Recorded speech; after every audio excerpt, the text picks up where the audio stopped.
Hi, welcome to the Black TV Show podcast. I'm your host, Miriam Temeskin. Welcome back to the podcast. It's episode 9. Wow, we're almost at 10 episodes. Crazy. So today we're going to be talking about season 1, episode 9. How ugly is he? If you remember from the pilot episode, Cliff did mention to one of Denise's boyfriends or asked Claire, how ugly is that guy? So that is the reference of the title of this episode. So we're gonna start off by saying this was aired on November 15th, 1984. As I mentioned before, I do realize that I'm not going in the same order as the Amazon Prime order. I might have forgot to mention this in previous episodes, but I noticed it in this episode where the camera goes towards Cliff's office from the outside, the exterior part of the house, and it actually says Clifford Huxtable. We later know that his name is actually Heathcliff Huxtable, but they must have changed it after season 1. So I did notice that, the continuity error. I have a feeling in the future episodes we'll actually see Heathcliff Huxtable. We start off the episode with a pregnant lady coming in and telling us that she is 9 months and a week pregnant, and she just wants that baby taken out. Cliff says she has to be patient because, the baby ain't ready to come out into this world. And she's like, let's go to the hospital now. You just take it out of me. And he's like, no, just sit and relax. And she's like, I ain't sitting because, once I sit, I can't get back up. So he's like showing her how to sit properly down on the chair. Cliff says the baby is not ready to come out until it's ready to come out. So while this is happening, Vanessa comes into the Cliff's office. Of course, none of the kids are allowed to be coming down to his office while he's working. So he's saying like, why are you even here? While he is working. And Vanessa says, I'm worried about you. And I'm like, what happened? Did someone die? When someone says that, you think someone's dead or something. And of course, that's not the case. She says, Denise thinks he is rough and how he treats her boyfriends, and mentioning about what happened in the first episode where he says how like calling him how ugly he is. Vanessa mentions that Denise had a couple more boyfriends since then, and Cliff has not met them. And everyone in this family has met the current guy except for Cliff. And she even mentions like Theo has even met him. And Cliff was like, oh, maybe I should know who this guy is. So he goes upstairs, and Theo is watching The Maniacs. I tried to look up if there's an actual band named The Maniacs. I couldn't find any band name that, there's a variation of it, but not The Maniacs. But I'm assuming it's like a pop rock band, because Rudy's like, why are they hitting each other, breaking things? It's rock, and Cliff comes and he turns off the TV, says you're not supposed to be watching this kind of stuff. And so then Cliff mentioned, and then Rudy was like, well, you don't understand The Maniacs. Like, it was so cute the way she, she's just so cute. Oh my God. It's just, at that age, they're always the cutest, Cliff asks Theo the name of Denise's boyfriend, and he's like, I ain't telling you, it's a secret, and he's like, it's gonna come slipping out of your face, like you're gonna say it. And all of a sudden Rudy says it. He says the name is David James, and Theo just looks at him. He's like, what? You're not supposed to say anything, and Rudy's like, it just slid out of my face. And I loved it. It was so cute. So then he goes into the kitchen where he sees Claire, and he tricks her by saying, how is David James is a really good man. And she's like, yeah, he writes poetry, he's nice, and he's good looking. And Cliff says, oh, you met him? And she's like, ooh. She realized she was tricked. And Cliff saying that, Denise is hiding from him. And Claire says, well, you're rough, And then he starts talking about a movie called Old Yeller, which is an actual movie about a dog. I have never seen that movie. Let me know if you've seen that movie. you know, tweet me at Black TV Shows Pod. Um, but I have never seen this movie. It's from like the 1950s, so definitely not in my era. And also, I'm not really a fan of many dog movies, as I'm not a fan of animals. And so, he's like saying, that he barks like constantly, and I'm just that person that barks every time the guys come in. They come and go. And then Claire mentions to Cliff, at the end, and by the way, Claire just ruined the movie. I'm just about to ruin the movie because she just ruined the movie for us by saying that at the end of the movie they shot Old Yeller. So I guess we kind of know what this whole storyline of Old Yeller. So I don't know if we should watch it. Let me know if you've seen it though. And so then we go upstairs and we're in Denise's bedroom, and she starts reading a poem that David wrote for her. And she hears a knock on the door. It's Cliff. She asks you, like, Cliff asks to come in, and he starts asking her about David. And she was like, we broke up, Cliff was like, no, I'm gonna behave myself. Let's have him for dinner. She was like, no, there's no way.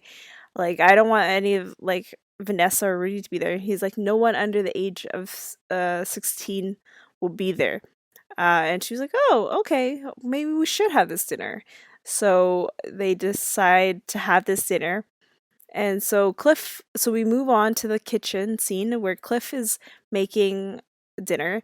And whenever you see, like, I've seen like reunion specials, not like a total reunion, but they always go to this clip where he's making that he's cooking. It's been told that, in the script, it usually says, Cliff is cooking dinner, and that's it. But he makes it like a whole thing, he starts making music. He's like, da, da, da, definitely not the right way that he did it, but you know what, you get the point. And I like on his apron, it says, I'm trying. Very fitting for this episode where he is trying to be a supporting father while his daughter's boyfriend comes over. And so then Claire comes home and she yells out, I'm home! And Cliff is like, of course you're home. Why else would you be saying that if you're not home? I love that. I was just like, true. But sometimes you don't know who's coming through your door. You want to hear that person's voice. So like, I wouldn't want, like, especially like if it's your kids coming in, like, you want to know who that person just came in, and because sometimes they could sneak upstairs, right? And so then so Claire comes in and he shows what he made. He made a Salisbury steak delight. I have no idea what that is, but I know what steak is, so I would definitely not eat that because I do not eat steak. I feel how do I call myself? I forgot what it's called, but I am not a vegetarian. But the only meat that I eat is chicken, so I definitely would not eat that. Red beans and rice he made, sweet potato cobbler, and he made some kind of dessert. I forgot what the name of it was. Or is that, I think it's sweet potato cobbler. Sorry, we got that mixed up. Cliff threw all the drain pans outside because he wanted to make the kitchen look clean. And he was like, I'm not going to waste time cleaning the pots while Denise picks out my outfits.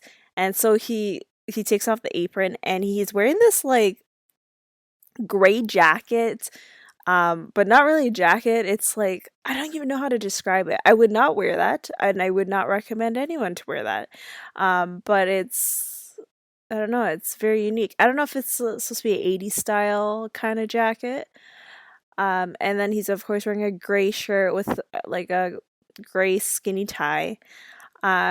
So he's trying to look cool. Apparently this is his like old Father's Day gifts that he never wears. And so then the doorbell rings and Denise was like, I'm gonna get the door. And David comes in with a bag, and David, says hi to both Cliff and Claire.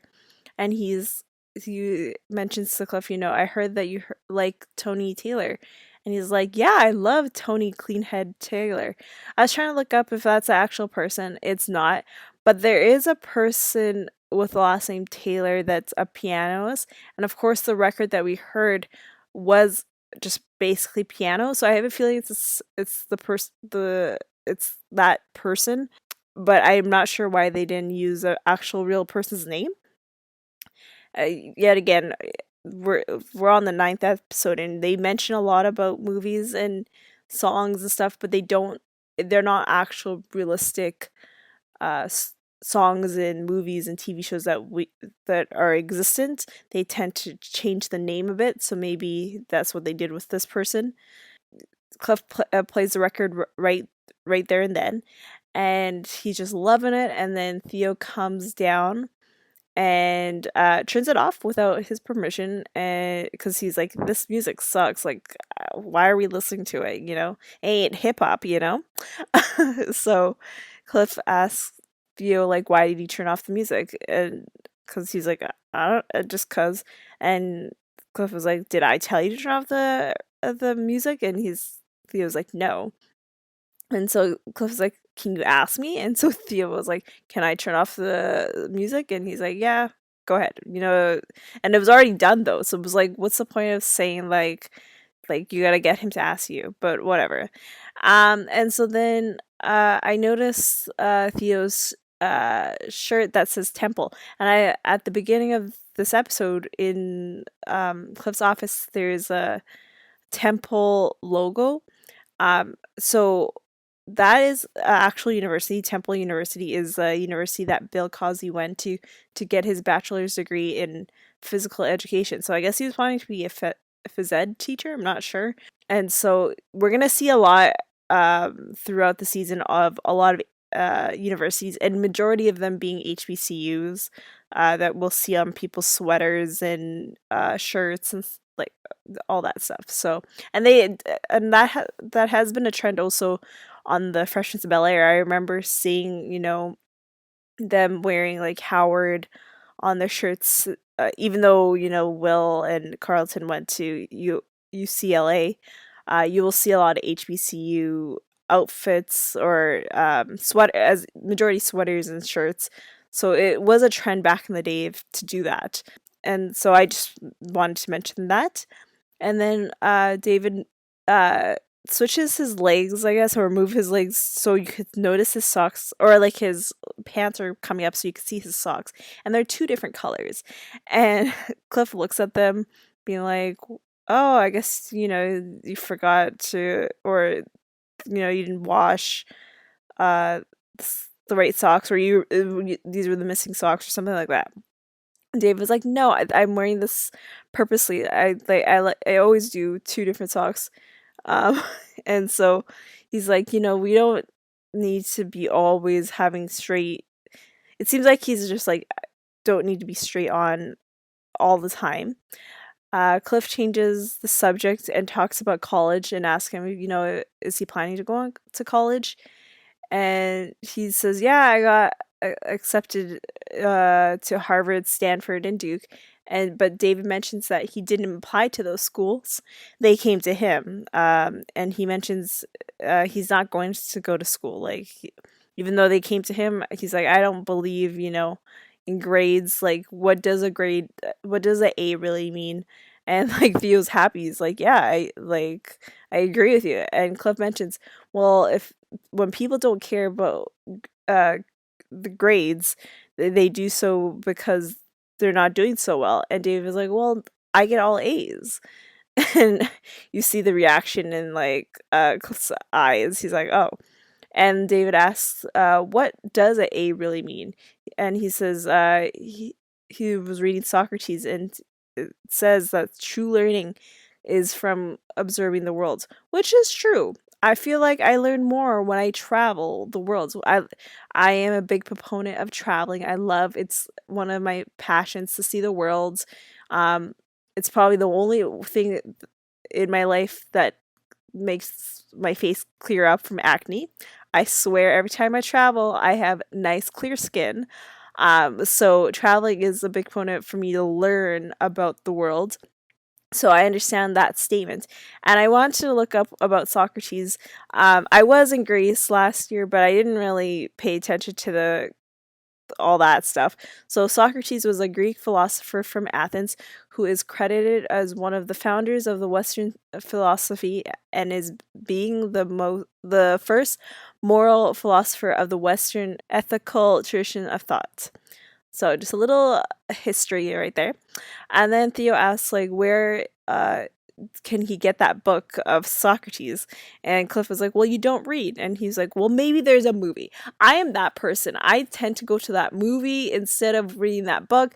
Like for me, with Eat, Pray, Love, I'm like, I see the book, but it's just it takes me a long time to read it. But when I see the Eat, Pray, Love, whoo, I've seen that movie so many times. So I love, I do like the the the movie version. I like with a lot of, I think, the mainstream movies like Twilight, The Hunger Games. I just never read the books. I just went straight to the movie because I'm like, I am not going through this, read all this whole book. But I have friends that prefer to read the book first and then watch the movie. And so then Cliff tells Theo that he has to go do his homework. Cliff asks what is David gonna do if he's not gonna go to college? And he's like, I'm gonna go find myself. And Cliff asks, how long will that take? He's like, 5 to 10 years. And I'm like, whoa. But it's true. It takes a while to find what you want to do in life. And I agree that, we need your late teens and like your 20s are meant to discover who you want to be in life. I feel like in our 20s, we are pressured to get things done. You got to get that degree. You got to get that great job. You got to have a great partner and end up having a spouse and having kids all within your 20s is sometimes kind of, to be honest, unrealistic. And so I understand it will take time for him to find himself, to figure out what he would love to do. So that's probably the only statement I might agree with, because what we're about to hear in the next part of the episode is a little crazy. So Denise comes in and gets dinner, and Denise comes in and says dinner is served, and Denise asks Cliff, how did he like him? And Cliff was like, I'm not sure. I'm not sure because he hasn't found himself yet. And so there's a break in between this, and we're on to the next act of the episode, where we're in the dining room, and which is the first time I believe that we're seeing this dining room set. Of course, the first episode we were in the dining room, but the shape of the dining room was different for that first episode. So this is, I think, the first time that we're ever in this kind of setup, and of course this will be like the normal dining room set that we'll see all through until season 8. And so they bring the food out, and Cliff says, we have Salisbury steak. David is like, I don't eat meat. I'm a vegetarian. And so and then they were like, oh, we have red beans and rice. And he's like, well, no, I only eat brown rice. And Cliff was like, we can burn it for you. And I'm like, no. And so he was like, I'll just eat the salad. And Denise agreed. She's like, I'll eat the salad also. The reason why David became a vegetarian is all studies say that many diseases are caused by eating meat. True, that's kind of true, kind of not. A lot of people do nowadays, I feel like, become vegetarian because they know it's a much healthier lifestyle, and it does improve your health. But you could eat. I feel like eating meat here and there is good. For me, I can never live without chicken. Chicken is so good. So I'm okay with that. But I don't eat any other meat. So I am kind of sort of vegetarian, sort of not, And Cliff says that, Claire and Cliff like to live dangerously. David says he expects that answer from a doctor. And he also mentions like healthcare professionals do a bad job of stressing diet and good health. And Claire understands. So then Claire wanted to change the subject. So she was like, I understand that you like theater. And she mentions Dreamgirls. And Denise says, David is bothered by gross commercialization of theater. What does that even mean? I'm so lost. Like, what does that mean? Dream Girls? Who? That is well, I've never seen. Okay, well, let's be honest. I've never actually seen the theater production of Dream Girls. I would have loved to seen the Cheryl Lee Ralph and Loretta Devine and Jennifer Holliday's version. I wish there was like a nice recording of that production. But I saw the Dream Girls with Beyonce, Jennifer Hudson, Jamie Foxx, Eddie Murphy, Anika. I can't remember her last name, but like that production, that movie was the bomb. I love it. You know, every time you hear Jennifer Hudson, you just like you want to sing that. And I agree with Claire. She's like, at the end of the end of the show, I was just humming the tune. Yes, that was me watching Dream Girls with Beyonce. Yeah, I don't know what does that mean, Denise? I don't know. And so Cliff changes the subject back to the medical profession. He was like, he was not over with this whole medical profession issue, and says the medical profession has done a good job at linking diet and health. David says, probably disagree a lot, and David says, so then David was like, you know what? So Cliff was like, yeah, okay, well, continue. What do you gotta say? And David says, don't doctors overcharge people? Which is true. That is true. Luckily in Canada, our medical system is way better in terms of paying, helping us pay our medical bills. To have a baby here is free. If you have a baby in the States, I looked it up. It looks like it's $10,000. But of course, some people have insurance, so that can pay for that. But the healthcare here is like to go to see a doctor is free. So it's better. Our healthcare system is better here, but it is true, doctors do overcharge, and especially in the States. David asked how much it would cost to have a baby. And Cliff was like, it depends on the situation. And David says, well, I heard that doctors charge four times more than a midwife for the same job. Cliff says, well, we need extra equipment in case of emergency situations like complications. And I went to look it up, and it says that midwives are cost usually between $1,000 to $3,000. And then a doctor, it goes upwards to $10,000. Of course, this is about the States. This is not, if you're Canadian, this is nothing to do with the Canadian people. But for the States, that is true. The statement that he says is true. And so David was like, oh, so if there isn't complications, then the doctor can give back the money. And Cliff was like, yeah, not really. And so Claire tells Cliff that they need to go to the kitchen to get more food. And so they go into the kitchen, and like Cliff is just like, I ain't going back in there. Claire was like, well, like it's fine. He has his own mind and stuff. And Cliff was like, he's an arrogant Twilight Zone. And I'm like, what does that mean? I've never seen the Twilight Zone, so I looked up the the Twilight Zone, and it came out in 1959. Comparison collection of mystery tales where people try to solve their problems using their own unique ideas. See that statement, that makes sense what Cliff says, that because he's using his own unique ideas to solve problems, basically. And so I understand now what he meant by the arrogant Twilight Zone. And this whole like situation where Cliff is upset and Claire is like, oh, it's fine, it's fine. This kind of situation will happen again in season 4, where um you know Cliff is upset, but Clary's like, you're fine, like that person's fine. So they go back, and then we're gonna see similar to an episode in season 4, where we're gonna go back in now into the room, and also Claire mentions like they're gonna leave at 9, so there's not much left to this dinner. So we go back in, and Cliff asks, like, oh, so what should we talk about? Should we talk about politics, poetry, art? And David mentions to Claire, "Oh, I heard you're in attorney." Cliff was like, "The law." I love the way he said it. It was just funny the way he said it. So David says, "How can you defend people that you know that are guilty just to collect a paycheck?" And Cliff says, "Well, according to the 14th Amendment, due everyone gets due process." Um, and he says he expects that answer from a lawyer.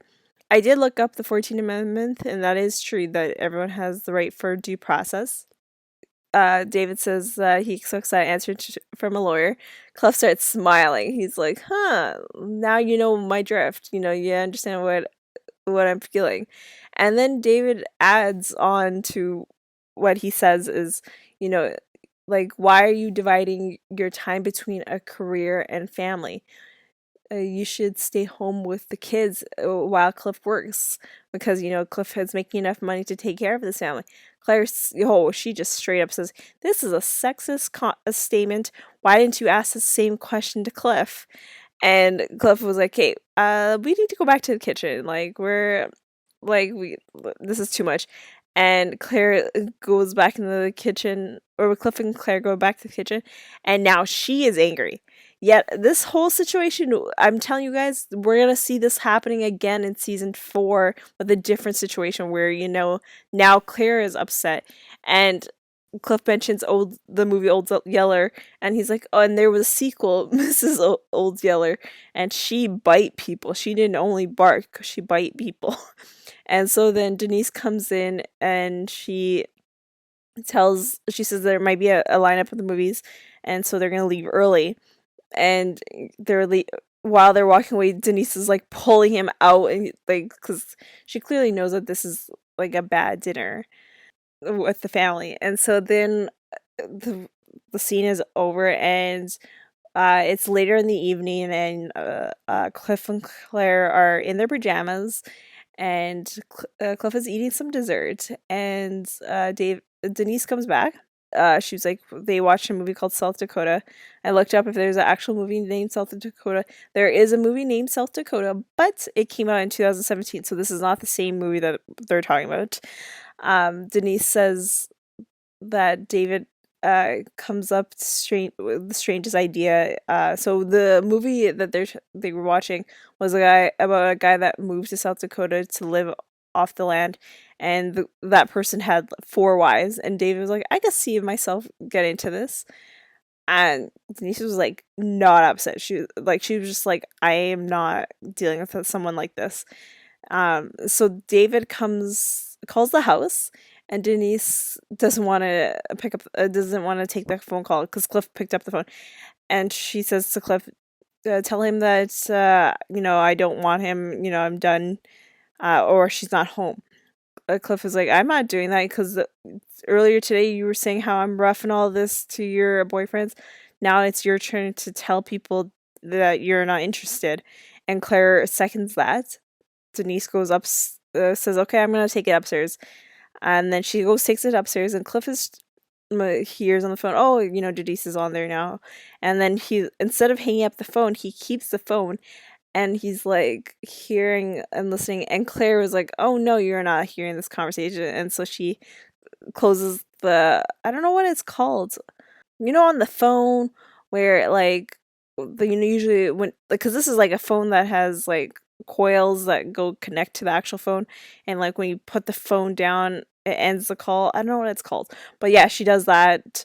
And she was like, "This is a private conversation, like we can't be listening to it." And we end the show right there. So I want to mention that the guy that played David James, his name is Kristoff St. He's also in an episode of Different Worlds, but we all know him from the famous soap opera show, The Young and The Restless. I know that, of course, because when I was growing up, I was kind of summoned to watch that show with my aunt while she was watching me after school. Which I don't know, would that show be appropriate for someone my age? I'm not sure. I still don't even know what the concept of The Young and the Restless is. It's been over a decade since I actually watched an episode. but he played Neil Winters from 1991 to 2019. That is a long time to be on a show. But of course, sadly, he did pass away February 3rd, 2019, at the age of 52. Being in this episode, he did it such an amazing job, and being part of also the episode that he's in a different world, he did such a great job. Crazy to think that he played a different character in a different world, but he was acting with Denise. So it's weird that I don't like when producers of shows decide to bring on the same person to be a different character. It's not. I'm not a fan of it. Like, you can find other talented actors to play different parts, because in real life, that person isn't playing two characters. So usually I do a lessons of the episode, but for this episode, I'm not even sure what the lesson is. Like, you know, don't be with someone that's arrogant and sexist. I guess I think that's what the episode is about. I'm not sure. This one really was a very confusing, like, where what the point of the story, because at first, you think, oh, Cliff is rough, so make sure don't be so strict on your child. You think like that, but I don't know. Let me know what you think the lesson was for this episode. Hashtag how ugly is he at Black TV Shows Pod on Twitter. So let me know. But I also have a question for you guys. Have you dated someone just like David James? Let me know. And tell me your stories. How did you overcome that situation? This is the first time someone has asked a question for me on Instagram, and I want to answer it on here. He asked this question about 2 weeks ago. I just didn't get to it until now, unfortunately. Rodney asked, I was wondering, what is your thought on the Cosby Show reunion? Should we get a reunion show? So this is a very hard question, I feel like, because truly the answer should be yes. But the problem is with the whole scandal and situation with Bill Cosby, it's a little hard because this show is literally centered around him. But I would love to see one, similar to like the Fresh Prince one, where they're on the set of the living room set. The Oprah Winfrey Show did a version like this somewhere in the 2005 2006 time. I can't remember. I kind of wish there was a clip of that released on YouTube or something, but I have yet to find that clip. But I do remember watching it at the time. But I want to do something where it's similar to Fresh Prince of Bel-Air, where they get to sit down and talk to each other, also having their separate interviews about their experience, learning about, the auditioning, learning about, how do they like working with each other, the little details that we wouldn't know, but, if they had a game where, who was late to work, or who was the first person to get to work, who was the person that remembered the lines, like, I would love to see something like that. And honestly, and the network that I would love to see that on is BET, because the Cosby Show is a black show. I kind of wish the same with the Fresh Prince of Bel-Air reunion. I wish that was on BET. I feel like if BET had like a whole whole series of a reunion show where they reunite many shows, like, I've dreamt of doing that, of producing something like that. Of course, I can't really do that because I would have to move to LA to create a show like that, because majority of the stars do live in LA. But I would love to see that. So yes, but I don't know how Bill Cosby would be involved. I don't know if he would phone from jail or Zoom from jail. I'm not sure, but I would love to see one. It would be amazing to see all the cast come together. And even I want Lisa Bonet to be there, because I have a feeling, because majority of the time she's never around when the cast reunite just on their own. So I would love to see if Lisa Bonet would be there too. Like, to make sure that the whole family is there together. Just like, on The Fresh Prince, where, what is her name? Janet Hubert. joined, because most of the time she is never involved with the whole cast. So I want to really see one like that. So yeah, thank you for the question, Rodney. So the next episode is episode 10, which is Bonjour, Sandra, and of course Bonjour is French for hi or hello. So, hello, Sandra. So, of course, we're talking about something to do with French, or I guess France. So, check out the next episode coming on Thursday. See you on the next one.